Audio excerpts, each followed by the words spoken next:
Okay. Um, so again, we're not live because, well, I still can't go live. So I don't really know what's up with that. I should be able to go back live by now, but I don't know. So normally I answer some questions at the end. Well, I would if I was doing a live. So for your questions, just put your questions in as a comment for this video. Um, so let's get into it. Alright, let's start talking about baseball. So the playoffs start September 29th, and my favorite team, the Yankees, just had a 10-game winning streak, which really helped them after their 7-game losing streak earlier in the season. So, and they've clinched a playoff spot and are currently second in the AL East behind the Rays.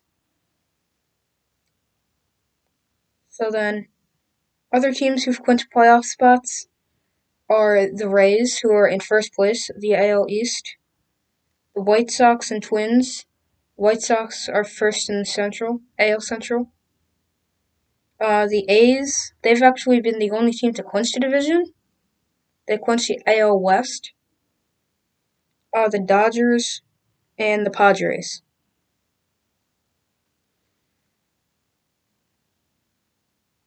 So, and then there's also some teams that are pretty close to clinching a playoff spot.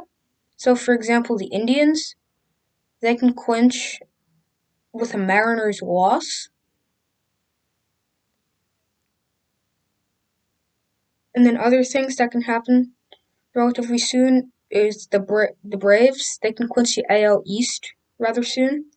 The Dodgers can clinch the West, and the Rays can clinch the East, which I wouldn't be too happy about. I want the Yankees to win the AL East.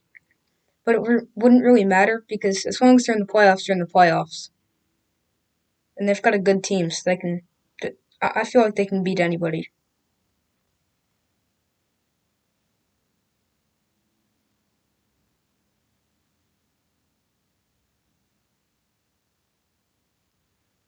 Alright, so some of the teams who are like on the borderline. So a team in the AL East, for example, would be the Blue Jays. Their magic number is 3.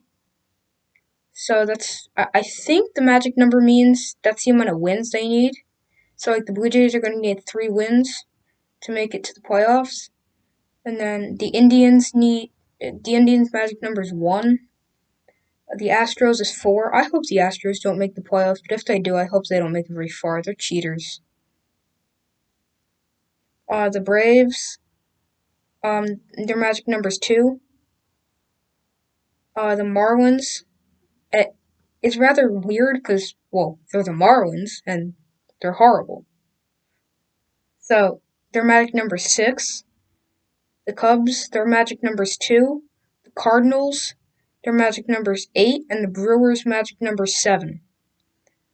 Alright, so now for the division, the Rays' magic number is 2.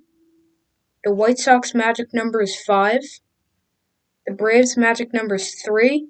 And the Dodgers magic number is 2. So I think every team atop the division right now will probably clinch the division, with maybe the exception of the Rays. I don't know if they'll clinch the AL East. But one thing I probably can predict is the winner of the AL East will probably get the number 1 seed in the East. And the Dodgers, they can easily clinch the NL West. But the Padres are also good, but I don't think they'll be good enough to win the division. The Padres have been good because Manny Machado's been hitting really well. And also, Fernando Tatis Jr., he's been hitting really well. Alright, so right now, my team, the Yankees, they're playing the Blue Jays, which, like, the Yankees should keep winning because, like, they're not going to be able to win the division if they don't win, so they need to win. Last night they lost. Um, let's jump over to basketball. Alright, so we thought we were going to see the Lakers and the Clippers in the Western Conference Finals. Instead, the Nuggets came back from being down in the series 3-1. So they came back to win it 4-3. They won Game 5, Game 6, and Game 7. All in a row. Where with the one Clippers win, they could have eliminated the Nuggets. So instead, the Lakers, they're up 2-0 in the series against the Nuggets. And that there's Game 3 being played tonight. And then the Heat, they weren't the highest seed, but then they've been a surprise team to make it this far to the Eastern Conference Finals. And Jimmy Butler, he's been really good. He's a forward for them, small forward. So, and then the Celtics, they're down 2-1, and I think it's still going to be Lakers Celtics in the finals. Lakers winning. So, and by the way, 2 nights ago, the Lakers won on Anthony Davis. He hit a buzzer-beating three-pointer to give them the win. That's basically it. So, let's go to hockey. So, Stanley Cup Final. The Stars and the Lightning. I didn't expect the Stars to get here. I expected it to be the Golden Knights. But, the Stars, they made it. And they're tied with the Lightning 1-1. Game 3 being tomorrow. Stars won Game 1, Lightning won Game 2. And some of the NHL awards were announced last night. Hart Trophy winner was Leon Draisaitl of the Oilers. I don't know how to say this one, but it's the one for the top goalie. Connor Hellenbuck, he won from the Jets. The Norris Trophy winner for best defenseman, I think, went to Victor Hedman. He's a Lightning defender. And that's all I can basically remember right now from the awards last night, which happened at a weird time. They happened right before Game 2 of the finals. Alright, so we had a pretty weird week in football. A lot of injuries, and we had some pretty close games. So it started on Thursday night. The Browns, Joe Burrow, he had a really good Thursday night football / primetime debut. So even though the Bengals lost 35-30 to the Browns, so the Browns, they've got two really good running backs, Kareem Hunt and Nick Chubb. So they both played really well, and that was part of the reason why they won. So, and then, So the Bears beat the Giants 17-13. And that doesn't really surprise me because the Giants are not good. So the Bears, they beat them. But the Giants couldn't manage the clock to, at the end of the game. So they lost. Alright, here was a great game. The Cowboys and the Falcons. The Falcons were winning. And then the Cowboys decided, we're going to make a comeback. So, and then the Cowboys, not the Falcons, the Cowboys. Dak Prescott, he had 450 yards passing, I believe. So, and he ultimately led them to a comeback. But the comeback couldn't have happened without their amazing onside kick. So, the Falcons, they weren't trying to get the ball. So, and instead, they let it roll 10 yards, and there was a Cowboy player following it. So, and then he jumped on it, and then the Cowboys recovered the onside kick, drove down the field using great clock management. So, they were using the sidelines to get out of bounds and stuff like that, so they can stop the clock and have time. So, and then Greg Zuerlein, Cowboys kicker, I believe it was 48 yards or 49 yards. He hit a game-winning field goal to give them the 40-39 win over the Falcons. All right. Packers beat the Lions 42-21. Packers are good. The Lions, well, they're decent. They're not great. They're not horrible. So, Aaron Jones, he had 168 yards rushing and 68 yards receiving. So, that was a great game for him. He was actually the highest rushing running back or rusher in the league yesterday or a few days ago, like in week 2. So, and that's basically.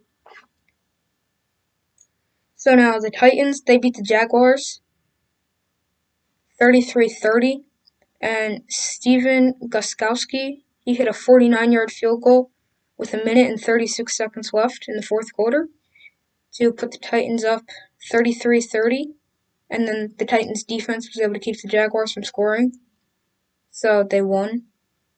Now this score, it surprised me a little bit. Colts, they beat the Vikings 28-11. The Vikings are a good team.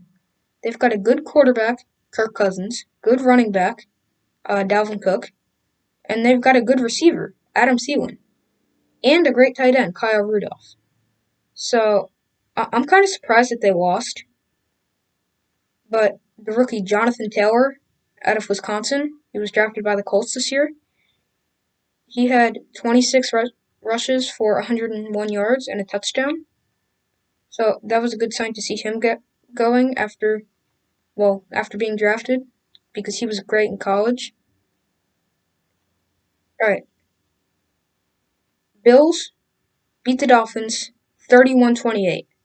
I think the Bills are going to win the NFC East because the Bills are good and the Patriots aren't great.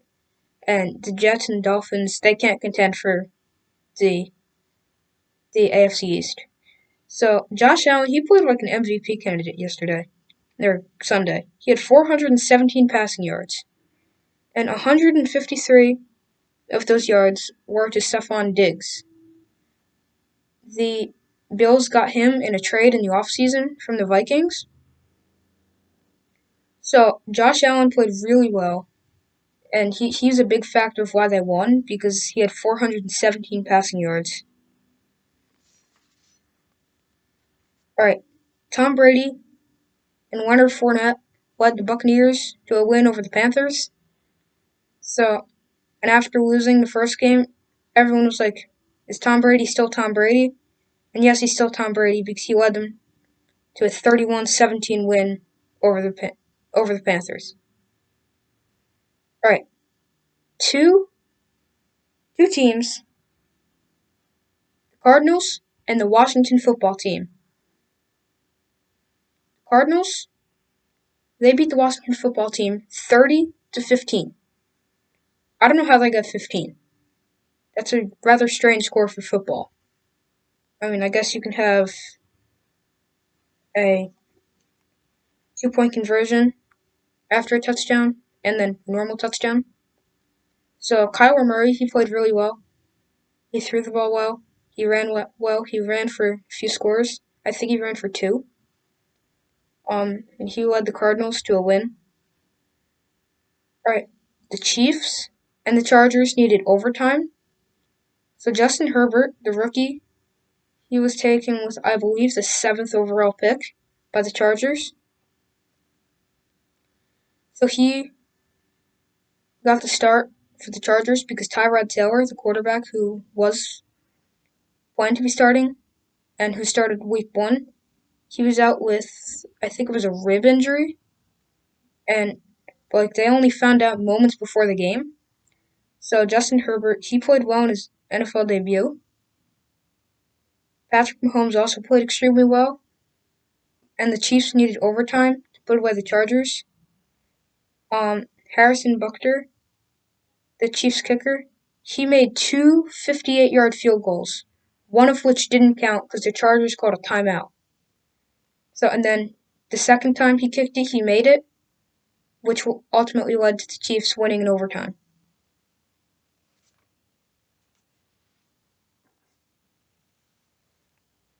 All right, last night, Monday Night Football, Raiders and Saints. Drew Brees needs Michael Thomas. Michael Thomas is out. So the Raiders, Derek Carr threw 3 touchdown passes to lead the Raiders to a 34-24 win over the Saints in their Las Vegas debut.